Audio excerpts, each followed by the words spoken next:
We remain steadfast in our commitment in delivering local news that matters. Stories that inspire. Enriching the lives of Filipinos in the Philippines and across the globe. This is your GMA Regional TV. Buong puso para sa Pilipino.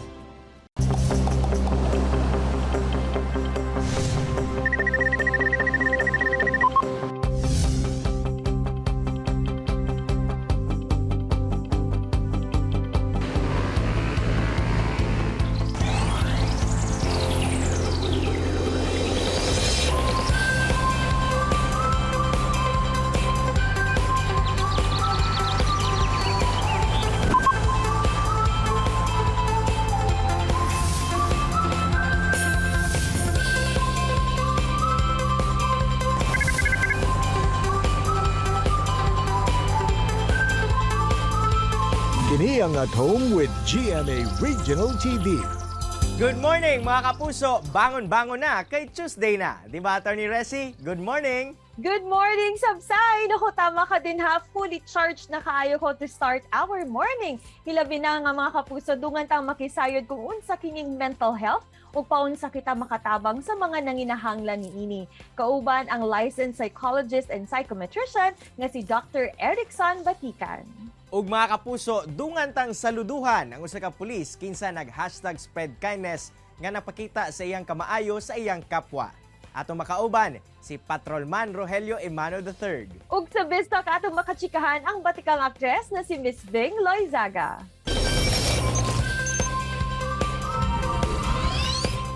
Alang sa atong mga mommies at home, perfect ang atong itampok sa Cumbira Express this morning kay suwak kini na pang merienda sa atong kids. Well, tama ka dihasay, kay pati ako gusto sab ko makatuon kung paunsa magluto niini. Well, dili na nako papadugayon pa mga kapuso, kay aniya na si Ma'am Mirna Mendez aron tudluan taniya kung unsa ang pag-prepare ug pagluto sa lamiang cassava cake. May buntag mga kapuso, ako si Mirna Mendez, karong buntaga, lutuan tamo og cassava cake.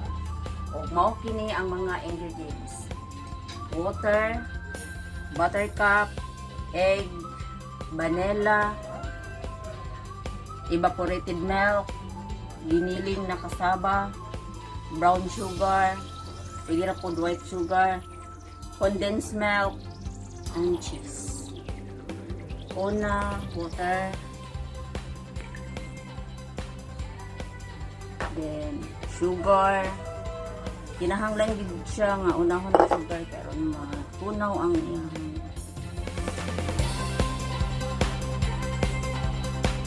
Then egg.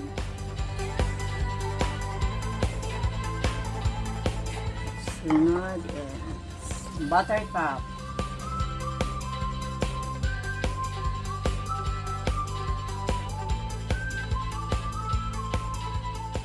Evaporated.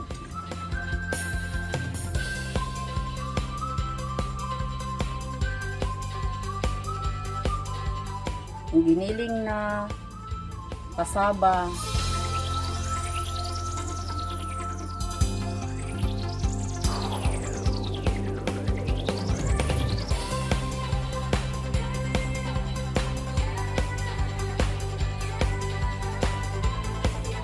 After pag-mix mga kapuso, ako na din ibutang sa tray. Ang akong gimix, ako isa.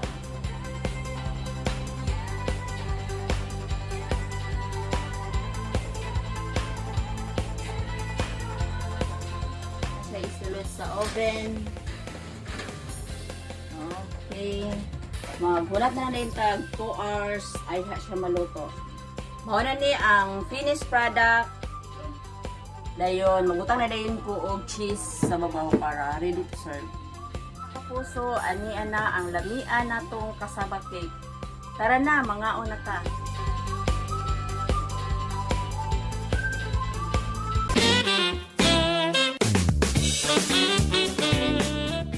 Maayong buntag, Miss Bing, ug welcome dito sa At Home with GMA Regional TV. Kamusta ka and everyone at home?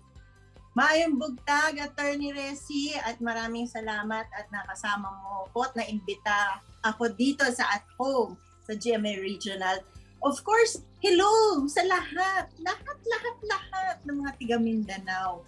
Thank you so much for having me. It's really a pleasure to be here with you. And kayo din naman po, Miss Wing, balik series kayo ngayon with Stories from the Heart, Loving Miss Bridget. How was your work? How was your taping experience? And how was it working with Beauty and Kelvin Miranda naman? Nako, attorney, ngayon na pandemic, hindi ganun kadalas ang trabaho. This is, fortunately for me, this is my second bubble that I joined in. Tuwan-tuwa ako na nakasama ko uli si Beauty kasi my last lock-in taping kasama ko rin siya.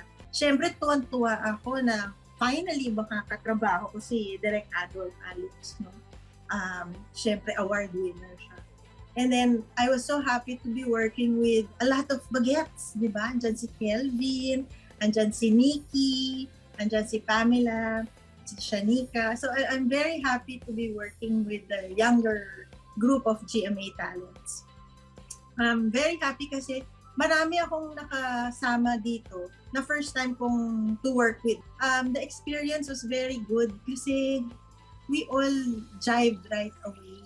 At the end of our lock-in taping, you realize that you have a family.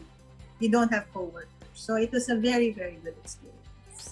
That's so nice, and I'm sure the entire taping experience was very pleasant para sa inyong lahat. Oo. And Miss Wing, pero itong sa show na ito, di ba your role is also a mother? You play the role of Stella, right? Ano ba mga similarities ninyong dalawa? Si Stella kasi, ang similarity ko kay Stella is of course very protective. Pero medyo OA lang si Stella ng very, very light. At saka, of course, Stella experienced an uncommon situation. Pero as a mother, syempre na-experience ko rin yung magkakaroon ng partner yung mga anak ko. Na-experience ko na yun. Pero si Stella, yung naging girlfriend ng anak niya, medyo older, di ba? So, kaya naintindihan ko kung medyo bakit mas protective si Stella. I think all mothers naman, not just me, are very protective with their children. We really try to fit and have the heart in most of the situations, if not all. Tsaka, gusto ko rin paalala sa mga magulang na it's okay to approach humbly.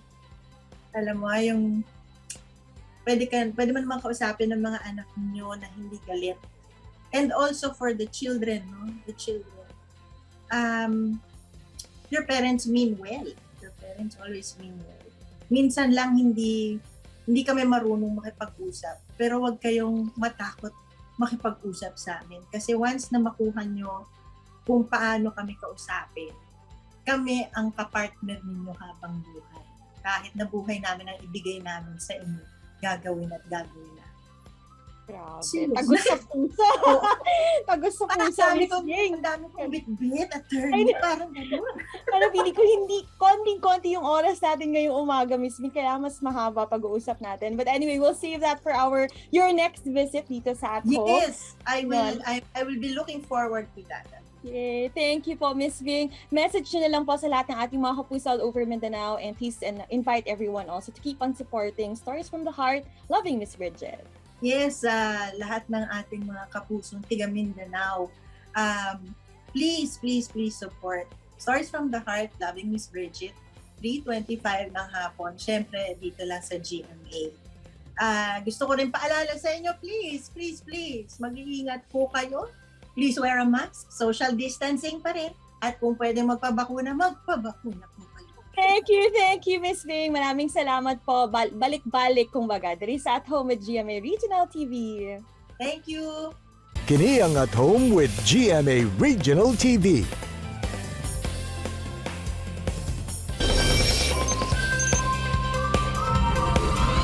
Gawas sa pagbantay sa kriminalidad, nahimong dugang tahas karong pandemya sa puwersa sa kapulisan ang pagbantay sa lihok sa mga tao o pagsita sa mga nakalapas sa quarantine protocols. Apan gawas ni ana, anaasab ang kapulisan aron mutabang sa mga taong nanginahanglan. Ug kana ang gipakita ni Patrolman Rogelio Imano III. Mga kapuso, sabay-sabay na sab kitang ma-amaze karong buntaga tungod atong siron ang pag-hashtag spread kindness sa Tagaluanon policeman ngadto sa usa ka estanghero nga nanginahanglan og tabang. Atong makauban karon si Patrolman Rogelio Imano III. Patrolman Emano, sir, good morning and welcome sa At Home with GMA Regional TV. Kamusta ka? Sir, good morning sir. Good morning mga kapuso. Truly, you deserve all the good feedbacks nga imuhang nadawatan karon, Sir Emano. Apan unang-una, give us a little background kung si kinsa ba si Patrolman Rogelio Emano III. Sir, ako si Rogelio Emano III, youngest among 5 siblings ni Rogelio Emano Sr. o ni Virgin Kita Dinasya Emano.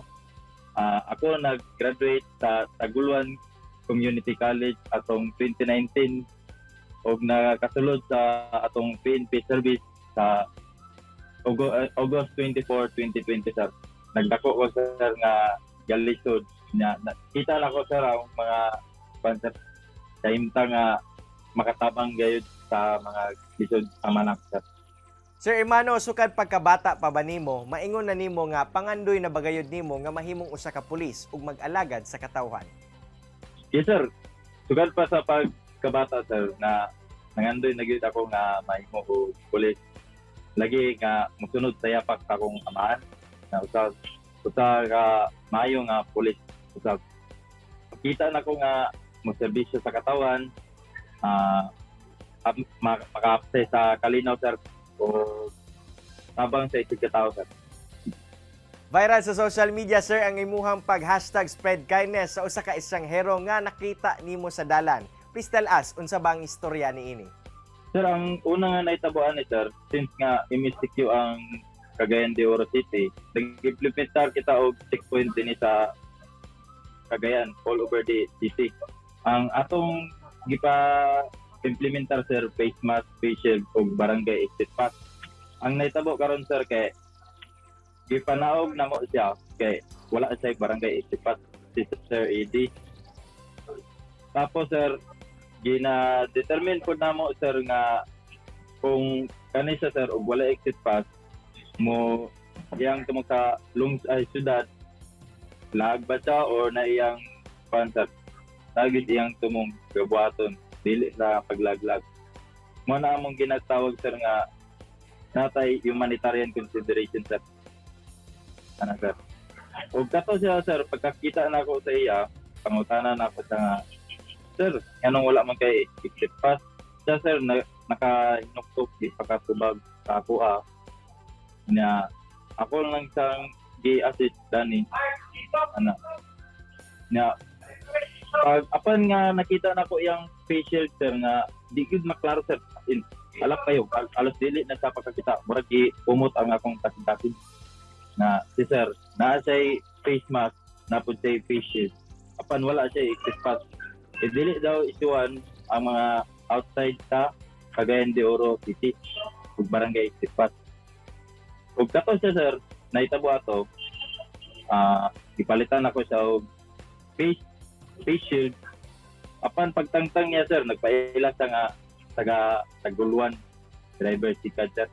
Kato nga gayon sir, nag-take ko og selfie para ma-picture na mong duwa since na ko'y connection sa barangay Balwartis, Taguluan sa Miss Oriental. Kay former SK kagawad ko sa amo sir before ko nisulod pagka-police. That's why sir nga na ko'y connection, mapangayuan nato siya og barangay exit pass. Ipangutanan na ko si sir og namahaw na ba siya? Ana, kay gikan daw siya sa iyang igsuon sa Bulwa nga lampas. Moto nga ako siyang gitagaan og kwarta nga gamay pamiliti ato siyang gipakaon kay gigutom taon. Patrolman Emano, unsa pud ba ang dagan sa imong hunahuna ni adtong higayuna, sir? Ngano nimo gitabangan ang maong estranghero? Yes sir. Ako sir, dali ra gyud kay ko matadtog labi na magakita og tawo nga kalisod kama inya to cancer eating. Moto nga I need to do something sir na dili sa pagadakpon naman tay sponsor labi ginatawag na in every law there is an exception long as it is a humanitarian consideration sir. Daghan ang mibilib sa imo ang gihimo nga kabayanihan, sir. Apan unsa ba ang mensahe nimo ngadto sa katawhan labi na sa naglantaw karong buntaga sa At Home? Sir, ang ato sir na sa karon sa pandemya, kita ra gyapon magtinabang nga isip usa ka tawo. Kung ako po sa kinsa makakita nga tao kang ED, mutabang gayud kaniya kung kinsa man nakaila kang ED. Truly, you are an inspiration, Sir Rogelio Emano III. Hinaot namo nga daghan pa ang mahimong susama nimo. Daghang kayong salamat sa pag-share sa imong storya dinhi sa At Home with GMA Regional TV, amping sa field. Sige sir, amping kanunay po. May buntag GMA Kapuso. Mga kapuso, relax lang mo diha kay mo balik pa ang At Home with GMA Regional TV. Kini ang At Home with GMA Regional TV.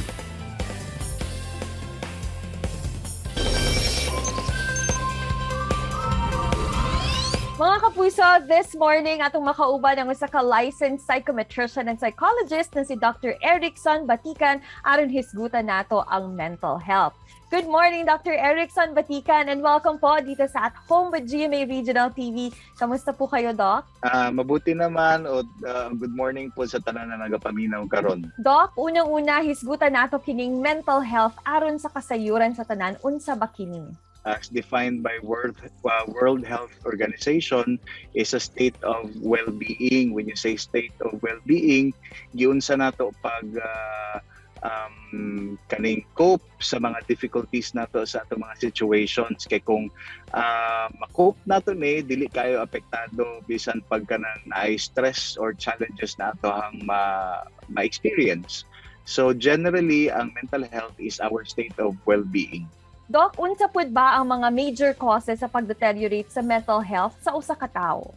Daghan kaayog mga factors no na po pwede mag-contribute sa pag-deteriorate sa mental health sa usa ka tawo. But number one na diha, tan-awon nato kung natay mga genetic predisposition. Meaning to say, ang atuhang genes na anagitay ka ng pwede nato namana sa atuhang parents or sa atuhang ancestors na naatay mga taas atong risk na makadevelop og mga mental health issues or even psychological disorders.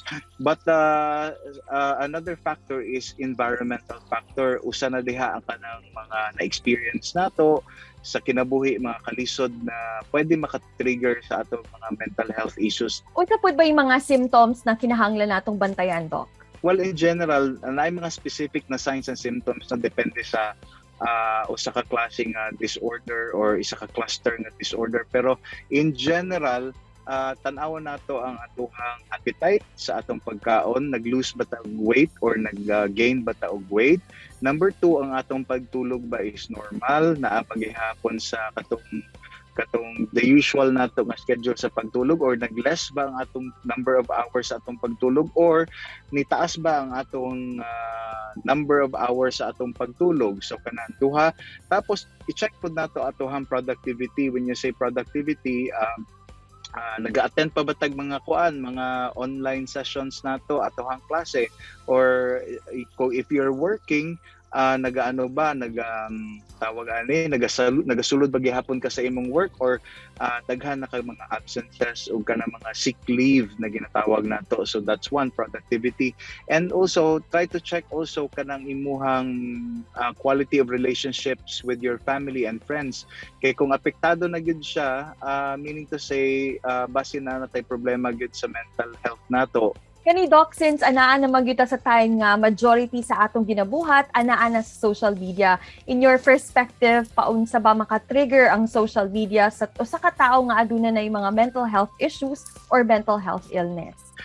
Tanan na mga news feeds na atuhang makita sa social media, pwede siya maging trigger. It can trigger atong anxiety, atong stress, ang sadness, also depression. Kay tungod mura siya, or even trauma, kay ma-remember nato to mga nahitabo sa atua, especially kung naata sa usa ka sitwasyon na consider nato in crisis situation.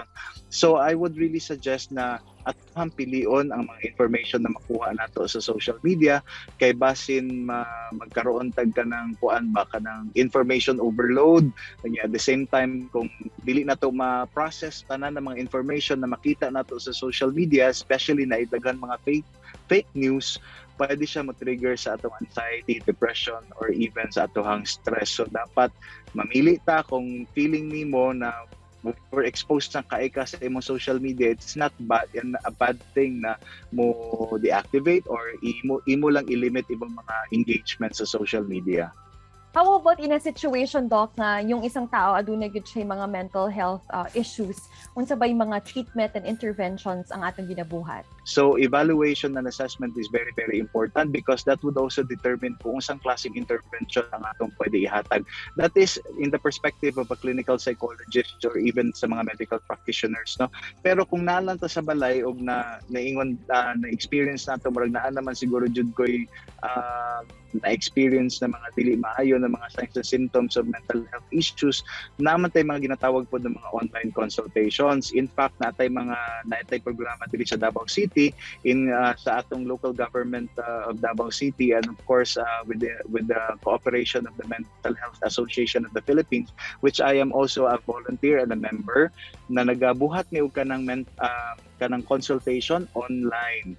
So i-check ninyo ang Philippine Mental Health Association, kontakan ninyo sila, pwede mo magpabook for possible intervention sa inyong mga mental health issues. So dalawa ang intervention ang pwede nato mahatag: pharmacotherapy, which means mag-inom ta og tambal, nagi-prescribe sa atoha mga psychiatrist, ug natay ginatawag na psychotherapy na ginabuhat pod sa atoha mga psychologists, ug counseling pod sa atong mga guidance counselors. Daghan kaayong salamat Dr. Erickson Batikan sa imuhang inputs, ug daghan kaayong salamat kay daghan natag mga viewers karon na mas na-educate about the mental health. Amping pirmi, sir. Attorney Resi, gawas sa pagbantay sa kriminalidad ug pagbadlong sa mga malapason sa quarantine protocols, gipakita gihapon ni Patrolman Rogelio Emano III ang iyahang pagkamatinabangon. Butang ngayang namana gikan sa iyahang ginikanan. Ug sa mga kapuso, mensahe ni Dr. Erickson Batikan nga kung aduna kitay dili maayo nga gibati mentally, mas maayo nga ikonsulta kini sa mga eksperto. Ug padayon kitang mahimong lig-on mga kapuso, hilabi na nga aduna pa kita karon sa panahon sa pandemya. Ug padayon po natong suportahan mga kapuso ang character ni kapuso actress Bing Loizaga sa Stories from the Heart, Loving Miss Bridget. Mga kapuso, tara inspired na kakaton kamo sa gishare sa itong mga bisita karong buntaga. Sama na lang sa panultihon ni Scott Adams. Now remember, there's no such thing as a small act of kindness. Every act creates a ripple with no logical end. Haom sa itong episode karong buntaga. Mga kapuso, makita pagbalik ang atong episode pinagi sa pagbisita sa www.gmaregionaltv.com ug ayaw mo kalimot na mag-subscribe sa official YouTube channel sa GMA Regional TV. See you tomorrow mga kapuso. Stay safe and healthy. Ako si Attorney Resi Rizada. Kinisab si Cyril Chavez. Buong puso para sa Pilipino.